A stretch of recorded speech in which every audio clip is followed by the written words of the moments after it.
dans un article intitulé « Montrer des remords pour un crime aide-t-il à réduire la peine du crime ?» Donc j'étais en train de lire un petit peu de cet article. On explique que des recherches en 2006 ont révélé que les juges, et je cite, ont souvent alourdi les peines des accusés qui, selon eux, faisaient preuve d'un manque de remords dans la salle d'audience. Donc, c'était des gens endurcis qui étaient coupables, visiblement coupables, et trouvés coupables, et qui n'ont pas fait preuve de remords, d'avoir regretté ce qu'ils ont fait. Le même article avertit que si l'accusé n'éprouve pas de remords sincères, il sera perçu comme un faux. Donc, il y en a qui savent qu'il faut faire preuve de quelque chose, mais que ce n'est pas sincère. Donc, cet article, en fait, ça a été mis en ligne, écrit, pour attirer des clients pour cet avocat ici qui veut défendre les gens. Donc, il essaie de leur apprendre comment faire preuve de remords ou de regret. Mais il avertit en disant, attention, si ce n'est pas sincère, ils vont vous prendre pour un faux et vous allez risquer donc une peine prolongée pour vos crimes. Donc, c'est sérieux. Il donne encore un autre conseil qui a capté mon attention. Il dit ceci, « N'agissez jamais comme si vous étiez trop cool pour vous excuser, ou comme si vous ne vous souciez tout simplement pas des conséquences de vos actes. » Donc, il y en a qui sont fiers de ce qu'ils ont fait. Et donc, si leur but est de finir avec une peine très longue et dure, ben, on pourrait tout simplement faire semblant de ne pas avoir besoin du pardon de qui que ce soit et vraiment de faire preuve, comme il disait, de ne pas se soucier tout simplement par des conséquences, il dit. Donc, on parle de la repentance, on parle d'être pénitent, vraiment, dans cet article. Hébreux 3 dit ceci, « C'est pourquoi, selon ce que dit le Saint-Esprit aujourd'hui, si vous entendez sa voix, n'endurcissez pas vos cœurs, comme lors de la révolte le jour de la tentation dans le désert, où vos pères me tentèrent pour m'éprouver, et ils virent mes œuvres pendant 40 ans. » Ils virent mes œuvres, bon, plusieurs choses sont sous-entendues par les œuvres.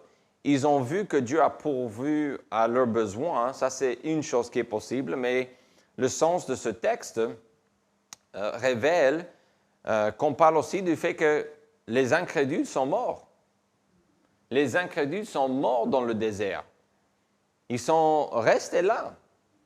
Et donc, il a fallu 40 ans pour qu'ils meurent et que leurs enfants puissent hériter la terre promise.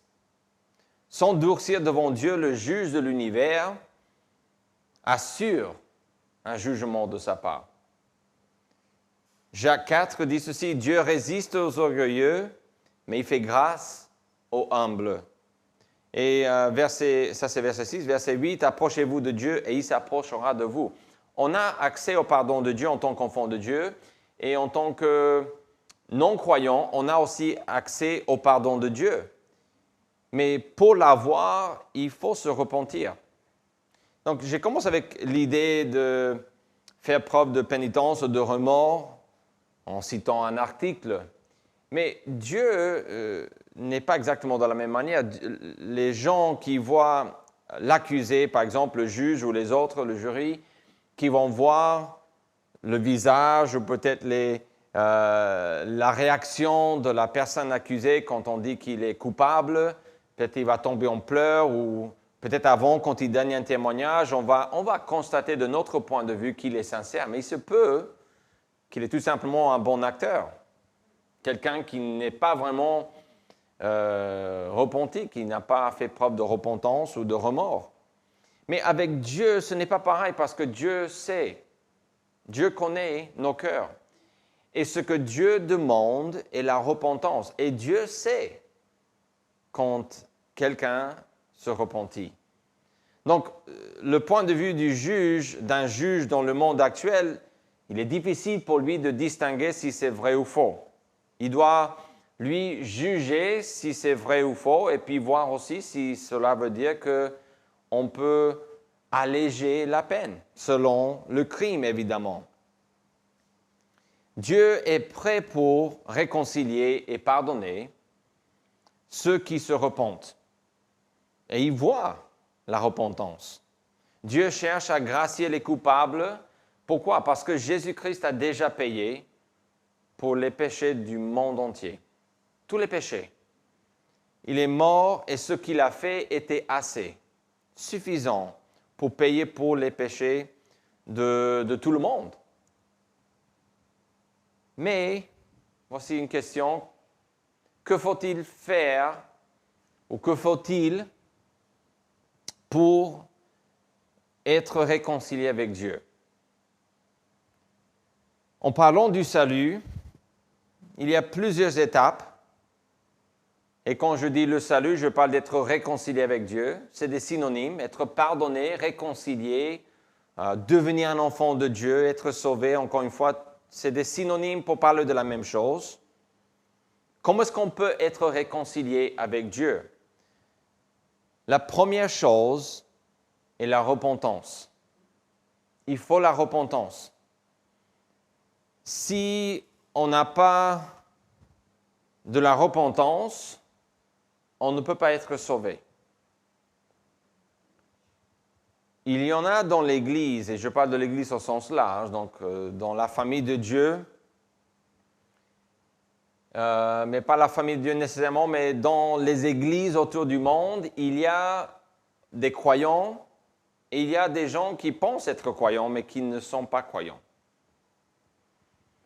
Et il y a peut-être beaucoup d'explications pour cela, mais du point de vue de ce prêche aujourd'hui et des versets qu'on va voir, une réponse facile est de constater que ces gens-là n'ont pas fait preuve de repentance, ne se sont jamais vraiment repentis, sincèrement, ou ils ont mal compris ce que c'est d'être sauvé. Cela aussi existe beaucoup.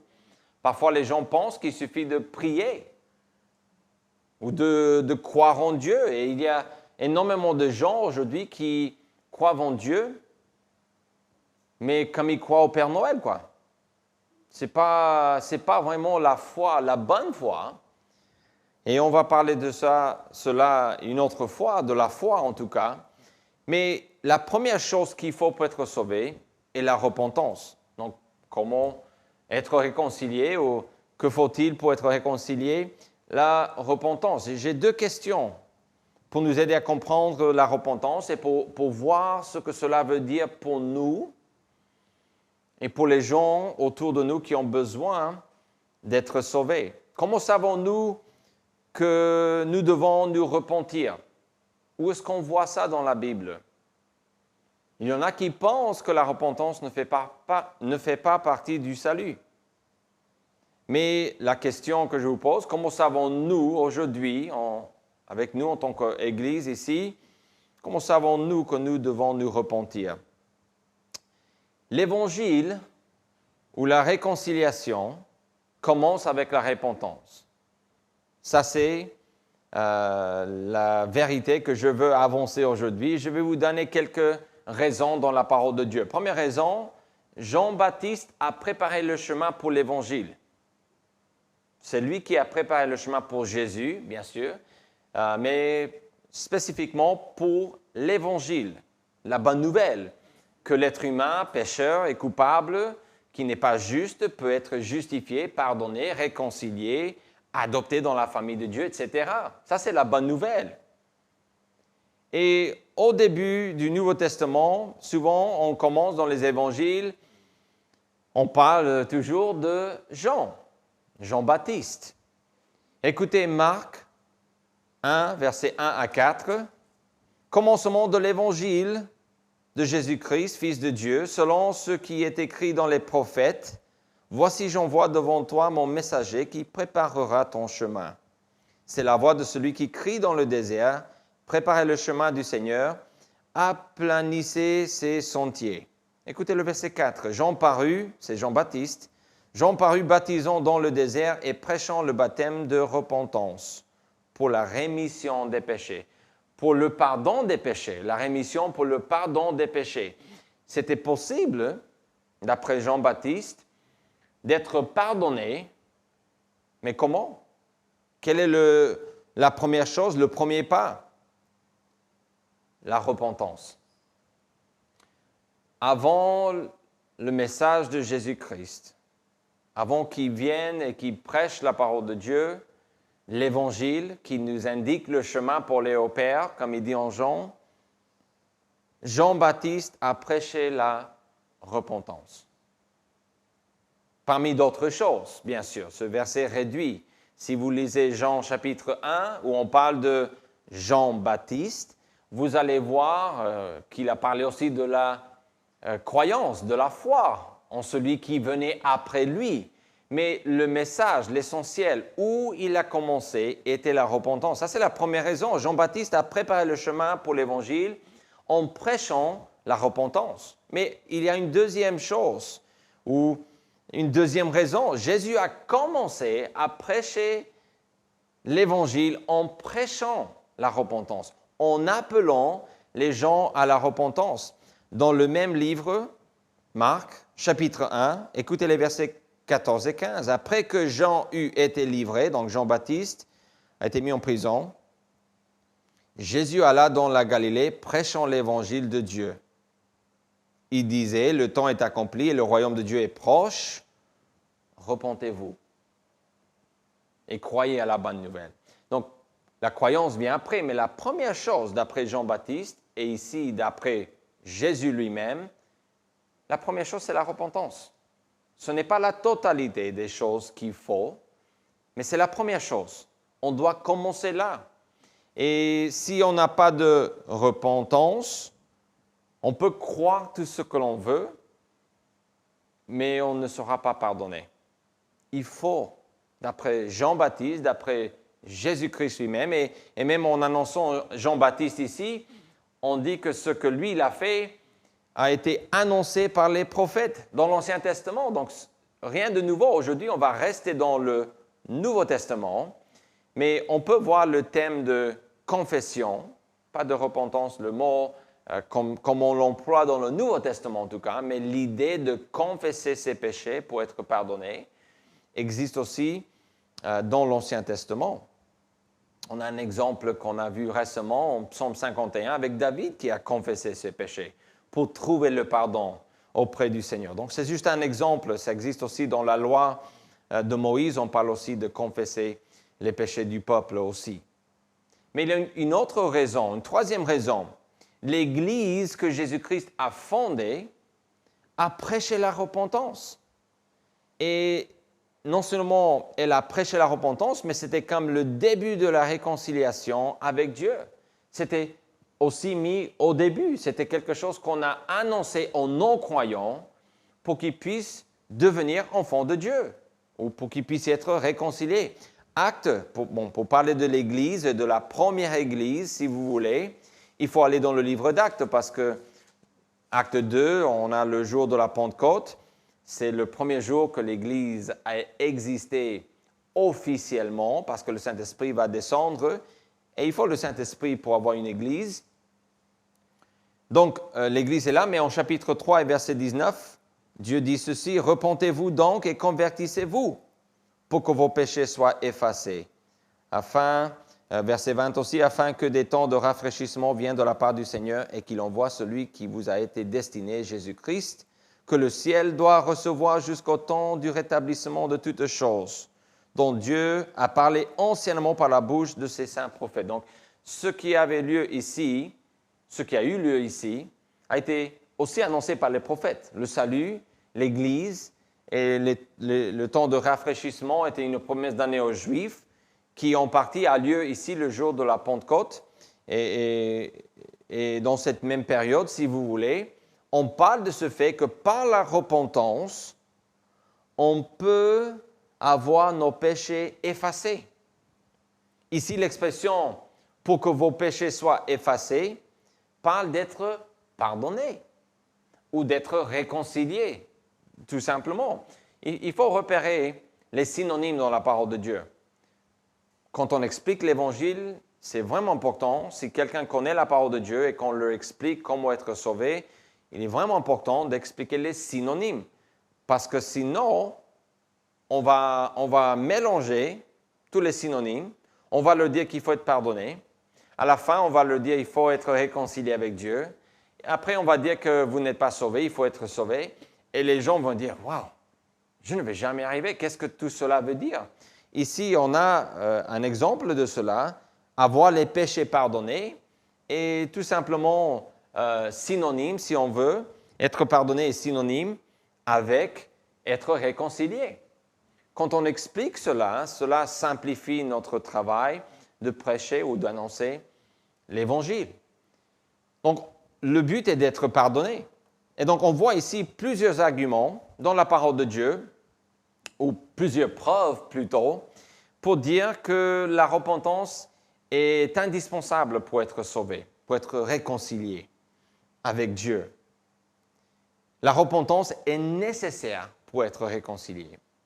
Et j'ai pensé aussi à une dernière raison, et je pense qu'on peut trouver d'autres dans la parole de Dieu. Mais Jésus tarde son retour. Pourquoi? Pourquoi est-ce que Jésus n'est pas encore revenu? D'après 2 Pierre 3, 9, la Bible dit que Jésus tarde son retour pour une raison, et une seule raison, c'est pour que les gens puissent se repentir. Pour que tout le monde, pour que tous puissent arriver à la repentance. Écoutez, ce que Dieu dit, le Seigneur ne tarde pas dans l'accomplissement de la promesse de revenir, d'établir son royaume, une autre promesse, de revenir chercher l'Église, par exemple. Verset 9 dit, comme quelques-uns le croient. Mais il use de patience envers vous, ne voulons pas qu'aucun périsse, mais voulons que tous arrivent à la repentance.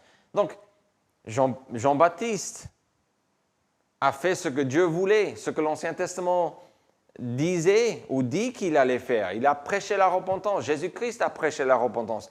L'Église, les apôtres, les croyants ont prêché la repentance. Et on voit que Jésus, lui-même, il attend pour revenir. Pourquoi? Parce qu'il veut que les gens arrivent à la repentance. Jésus dit qu'il est venu appeler à la repentance les pécheurs. La Bible est claire que sans la repentance, il n'y a pas de pardon ou de réconciliation. Il n'y a pas. Zéro. Donc, en parlant de cette idée de la repentance et que le salut commence avec la repentance, donc on peut dire que la repentance est vraiment la première chose qu'il faut pour être réconcilié avec Dieu. Et on a vu que la Bible est claire, qu'on peut savoir dans la Bible que nous devons nous repentir. Mais une autre question, comment faire pour se repentir? Qu'est-ce que c'est de se repentir? Donc, on parlait d'un article qui conseillait aux coupables, ou peut-être aux accusés devant un juge, et on leur disait, s'ils étaient coupables et ils avouaient être coupables, l'article leur conseillait de faire preuve de remords, de repentance, de regretter ce qu'ils ont fait. La repentance est importante, mais comment est-ce qu'il faut faire pour se repentir? Est-ce qu'il faut, même si on ne le sent pas, même si on n'est pas rempli de remords, est-ce qu'on doit tout simplement pleurer et demander à Dieu de nous sauver? Il faut faire très attention parce que la repentance est nécessaire, donc il faut reconnaître et admettre. L'idée de repentance vient de là. Reconnaître et admettre, et c'est plus l'idée de confesser ou d'admettre. Donc un synonyme avec repentance ou repentir ici dans le sens de l'Évangile et le mot confession. Ils vont ensemble. Confesser et d'avouer, et dans le sens spirituel, donc on parle de confesser ses péchés, c'est d'être d'accord avec Dieu. Dieu dit que ce qu'on fait est un péché. Si on confesse ça comme un péché, c'est comme dire que ce que Dieu dit est vrai. C'est tout simplement ça. C'est d'admettre, de reconnaître que Dieu a raison et que nous avons tort. Donc, pour se repentir, il faut reconnaître et admettre que vous n'êtes pas réconcilié avec Dieu. Bon, il faut reconnaître que vous êtes coupable, que vous êtes pécheur. Oui, bien sûr. Et on peut même spécifiquement dire, je fais ça qui n'est pas bien Dieu. Et je sais que j'ai le péché qui habite en moi. Donc on peut être précis, mais au sens large, on parle de cette idée de réaliser qu'on n'est pas réconcilié avec Dieu. On n'est pas pote avec Dieu. OK? Il n'est pas notre ami. Nous ne sommes pas amis de Dieu. Dieu veut être le nôtre, bien sûr, mais on est ennemi de Dieu. Et il faut reconnaître qu'on n'est pas réconcilié avec Dieu automatiquement. C'est vraiment ça l'essentiel. Autrement dit, il faut confesser que tous ne sont pas enfants de Dieu. Ces créatures, oui, mais pas tous enfants de Dieu. On n'est pas tous enfants de Dieu. C'est pourquoi Jean 1,12 dit qu'il faut devenir un enfant de Dieu et qu'on peut devenir un enfant de Dieu. C'est aussi pourquoi Jésus a expliqué à des gens devant lui, en Jean chapitre 8, il a dit ceci, vous avez pour père le diable. On n'est pas tous automatiquement dans la famille de Dieu. Et en parlant de la repentance qui est nécessaire pour le salut, c'est ça l'idée qu'il faut capter. Oh, je suis pécheur. Tout le monde admet qu'ils ont du mal en eux, mais ce n'est pas ça la repentance. C'est de reconnaître et d'admettre à Dieu que vous n'êtes pas réconcilié avec lui, que vous êtes perdu, que vous avez un grand problème qui est le péché et que vous ne pouvez rien faire à part vous repentir pour trouver le pardon de vos péchés.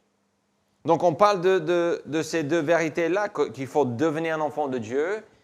Et si on prend l'exemple de Jean 8, on réalise qu'avant d'être sauvé, on a pour père le diable. On est dans sa famille, on est dans son royaume, on est dans les ténèbres. Mais Jésus a tout fait pour que nous puissions passer des ténèbres à la lumière. Mais il faut passer des ténèbres à la lumière. Et c'est ça l'idée ici de repentance.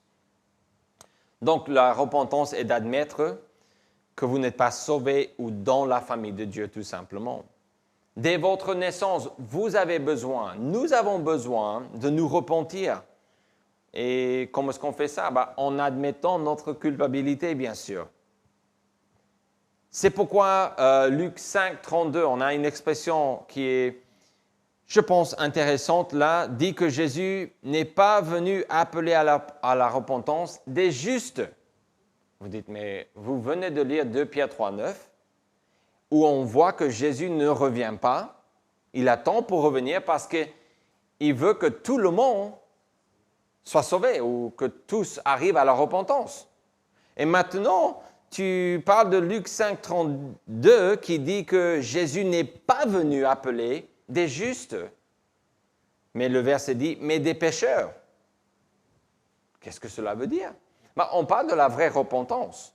Et ce que Jésus est en train d'avancer en Luc 5, 32 est tout simplement le fait que si vous n'admettez pas que vous êtes coupable ou pécheur, donc si vous n'avez pas de repentance, vous ne faites pas preuve de pénitence, de repentance, le salut n'est pas pour vous. Alors vous dites, attention, le salut est pour tout le monde. Bien sûr que oui, mais seuls les pécheurs qui admettent leur péché, qui se repentent, peuvent être sauvés. Et Jésus est en train de dire ça en Luc 5, 32. Donc, il n'est pas venu appeler les justes. Les justes ici, c'est les Juifs devant lui qui refusaient de croire en lui, qui croyaient être dans la famille de Dieu, que Jésus en Jean 8 dit, vous êtes de votre père le diable, vous avez pour père le diable.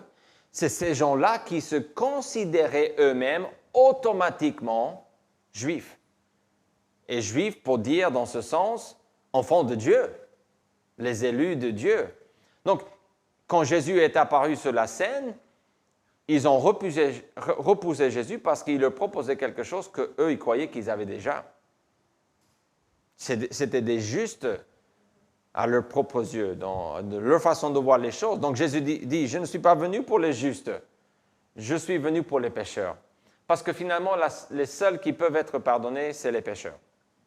Vous dites, tout le monde est pécheur, oui.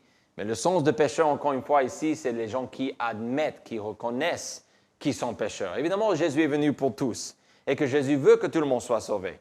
Mais le sens du mot juste et du mot pécheur dans ce texte de Luc 5 on parle vraiment de cette idée de repentance, des gens qui voient le besoin de Dieu. C'est comme on dit aussi dans ce texte, ceux qui ne sont pas malades n'ont pas besoin de médecin. Jésus, comme médecin, s'est proposé, mais si vous ne croyez pas être malade, qu'est-ce qu'il peut faire pour vous? Si vous ne pensez pas que vous avez un problème, je vous ai dit déjà avant, dans des explications, vous n'allez pas vous déplacer au médecin. On peut vous dire, il faut, et vous allez dire non, il ne faut pas. Il y a des gens qui refusent de croire qu'ils ont un problème et ils finissent dans leur maison, tout seuls, malades, parce qu'ils refusent d'aller au médecin. Et donc, ça c'est vraiment à quoi Jésus s'affrontait ici, c'était cette situation-là. Donc, ce texte explique que la repentance est uniquement possible pour ceux qui admettent humblement leur culpabilité. Un pécheur qui reconnaît ses fautes peut être pardonné. Par contre, un pécheur qui se considère juste ne peut pas être pardonné. Pourquoi? Parce qu'il faut la repentance. Il faut la repentance. Encore une fois, 2 Pierre 3,9 avance que Jésus voudrait que tous arrivent à la repentance. Mais uniquement ceux qui se repentent y ont accès. Uniquement. La repentance n'est pas de se dévaloriser. Peut-être vous dites, ouais, on parle de la repentance, vous avez parti avec une histoire d'un accusé devant un juge et vous parlez d'être coupable, d'être pécheur, et waouh, je me sens insulté aujourd'hui en entendant ce prêche. Mais la repentance n'est pas de se dévaloriser. Pourquoi? C'est de reconnaître que nous sommes coupables, bien sûr. C'est de voir, on peut autrement dire, qu'on n'est pas innocent, ça c'est vrai. Mais ce n'est pas de se dévaloriser car tous les humains ont le même problème. Ici, l'idée n'est pas de vous dire que je ne suis pas à votre place en tant que pasteur. Le but n'est pas pour un enfant de Dieu, un fidèle, un croyant, de dire aux autres, vous avez besoin de ça, vous êtes vraiment des gens misérables. Hein? Je ne comprends pas comment vous pouvez être aussi pécheurs, vous les autres. Ce n'est pas ça l'idée ici. On n'est pas dans la dévalorisation, on n'est pas dans cette idée de mépriser les autres. Pourquoi? Parce que c'est pareil pour tout le monde. À l'exception de Jésus, puisque lui, il avait 2 natures, et puisqu'il n'a jamais péché. Mais tous les autres êtres humains, depuis Adam et Ève jusqu'à la fin du monde, ont tous le même problème. Un très grand problème, le péché. Donc la repentance n'est pas de dire aux autres qui sont bizarres et exceptionnels, c'est de dire vous êtes comme nous tous. On a tous besoin de la repentance. Tous ceux et celles qui se repentent peuvent être pardonnés. Être convaincu que vous êtes éloigné de Dieu ou séparé de Dieu, ou pécheur ou coupable, etc., n'est que la première chose. Pour être sauvé ou réconcilié avec Dieu, tout commence avec votre opinion sur le péché, votre opinion du péché. Parce que si vous réalisez que vous êtes pécheur et que c'est grave et qu'il faut bien que quelqu'un paye pour vos péchés, vous pouvez procéder et faire preuve de repentance, vous repentir. Sans la repentance sincère, personne ne peut être réconcilié avec Dieu. Mais en résumé, je veux dire ceci. La repentance est importante. On a déjà dit cela. Mais peut-être vous avez compris que la repentance est importante pour le salut. Peut-être uniquement pour le salut. Mais la repentance est importante pour les non-croyants et aussi pour les croyants. C'est important pour le salut, mais aussi pour la vie chrétienne, la vie chrétienne de tous les jours. J'ai dit tout à l'heure que la repentance, qu'on a un synonyme dans la parole de Dieu, c'est confession. La confession est indispensable pour l'enfant de Dieu. La repentance est vraiment indispensable pour quelqu'un qui veut être sauvé, ça c'est sûr et certain. Mais une fois qu'on est sauvé, c'est aussi important pour nous. Donc, un synonyme dans la Bible pour repentance est la confession. Confesser, donc, veut dire admettre sa culpabilité. 1 Jean 8 à 10, donc 1 Jean 1, 8 à 10, première lettre de Jean en tout cas, dit que Jésus s'adresse à l'Église. Et dans ce texte, on explique que la repentance ou la confession est nécessaire pour l'enfant de Dieu. Absolument nécessaire pour l'enfant de Dieu. Pourquoi? Car les croyants sont toujours des pécheurs. On peut dire aux gens, vous avez besoin de vous repentir, et ils vont dire, mais vous prenez pour qui? Vous n'avez pas de péché? Oui, je suis toujours pécheur aussi. Mais j'ai déjà été pardonné. J'ai été réconcilié avec Dieu. Et en tant que personne pardonnée ou réconciliée avec Dieu, je dois tous les jours, quand je pêche, demander pardon de Dieu. Il n'y a pas de différence. Ce qui change, c'est notre condition spirituelle. Si on est en Jésus-Christ, c'est merveilleux. Donc, c'est quelque chose qui est toujours valable pour les croyants parce qu'ils sont toujours des pécheurs. Ils font toujours des choses qu'ils ne devraient pas faire. Donc, ils ont besoin de confesser ces choses. Vous dites, j'ai déjà été pardonné, je suis déjà en Jésus-Christ, je n'ai pas besoin, tout le monde pêche de toute façon. Le péché fait partie du monde, donc je n'ai pas besoin de confesser mes péchés. Faux. Absolument faux.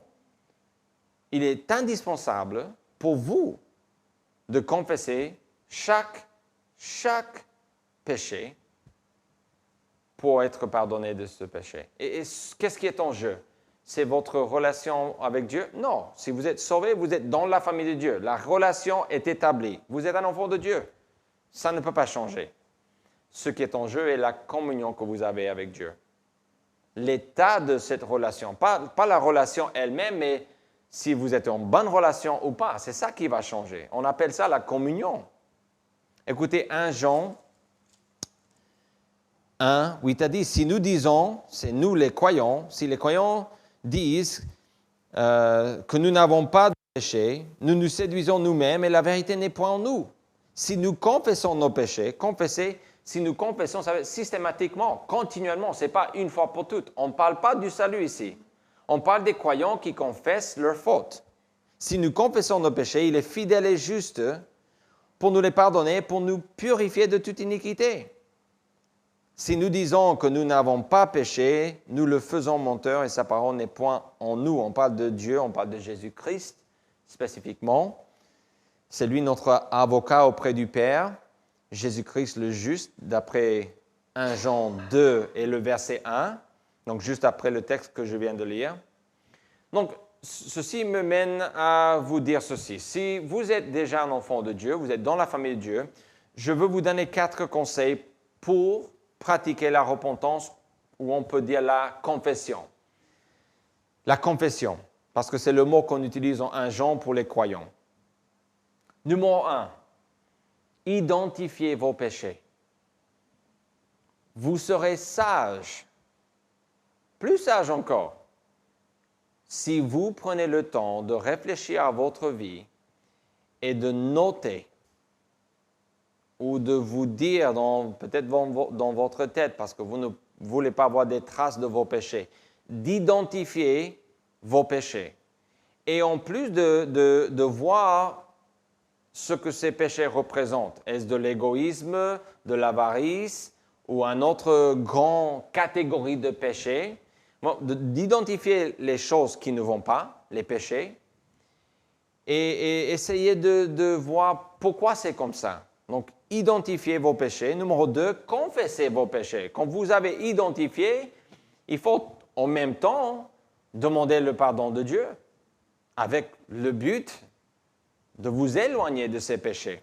Souvent, on confesse et on continue la vie. Mais la troisième chose qu'il faut faire, et la troisième et la quatrième chose, sont des conseils pour que vous puissiez passer de confesser péché, peut-être confesser, marcher avec Dieu un peu, peut-être pécher après, mais confesser, marcher avec Dieu. Le but est de confesser. Le but n'est pas de pécher, mais comme on pêche, Le but est de confesser et marcher avec Dieu. Ça, c'est le but. Donc, identifiez vos péchés, confessez vos péchés à Dieu. Numéro 3, faites une chose chaque jour qui contrecarre votre plus grand péché. Donc, si vous avez un problème avec l'égoïsme, trouvez quelque chose, une chose chaque jour que vous ne voulez pas faire parce que ça va contre votre égoïsme. Si vous êtes avare, trouvez quelque chose que vous pouvez faire chaque jour pour faire preuve de générosité. Pourquoi? Parce que le but est d'identifier, de confesser et de faire quelque chose contre nos péchés. On veut changer. On veut changer notre façon de vivre. J'ai vu une fois, j'ai entendu parler d'un monsieur qui a voulu aider des gens à changer leur vie. Donc, c'était des gens sans domicile fixe, comme on dit SDF. Et donc, on trouve un jeune qui était dans une situation très triste. On le prend, on va le coiffer.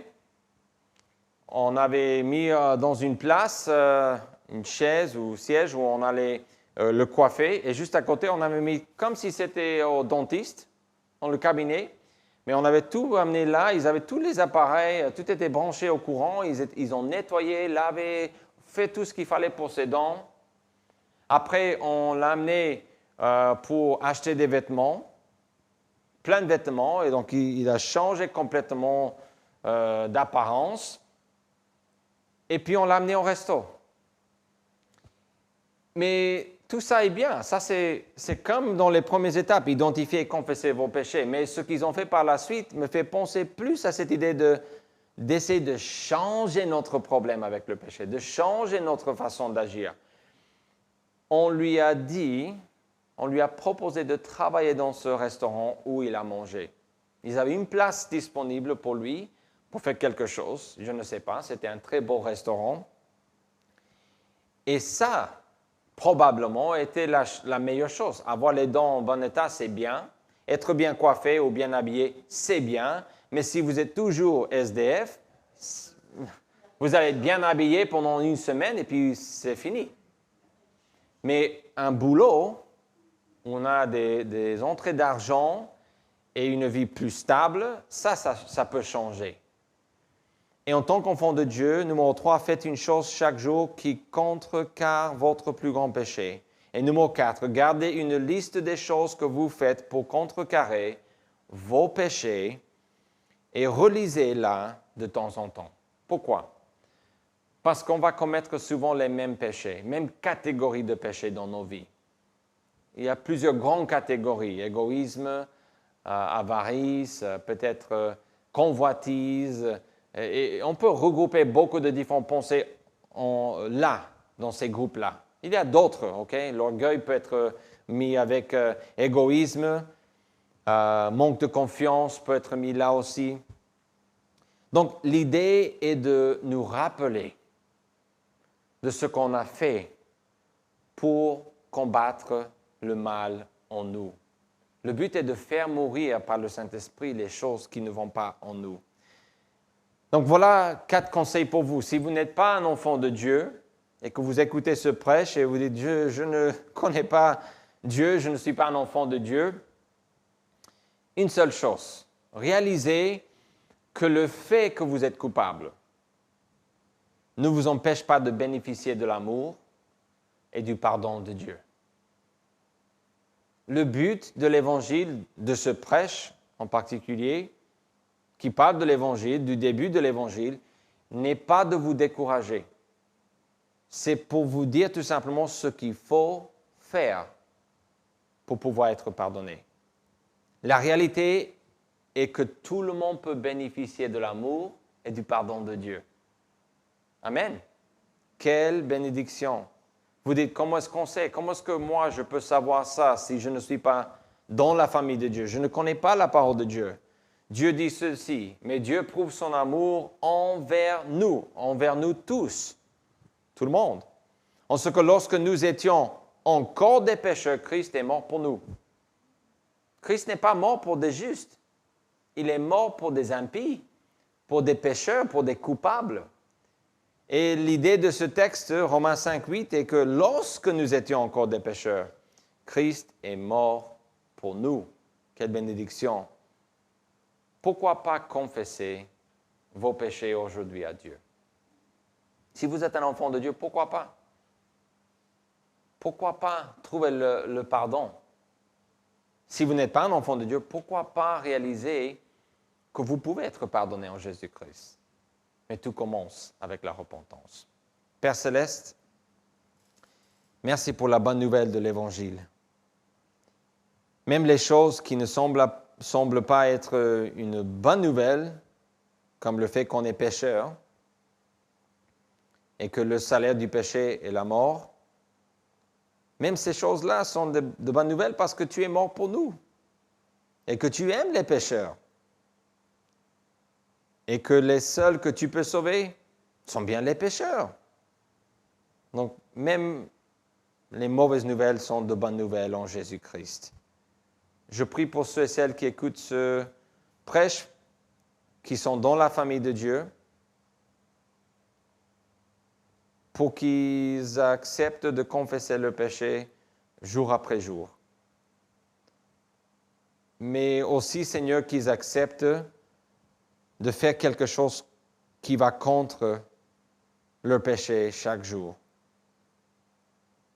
Aide-nous, Seigneur, à nous souvenir des choses qu'on peut faire pour nous aider à vaincre le mal en nous et dans le monde.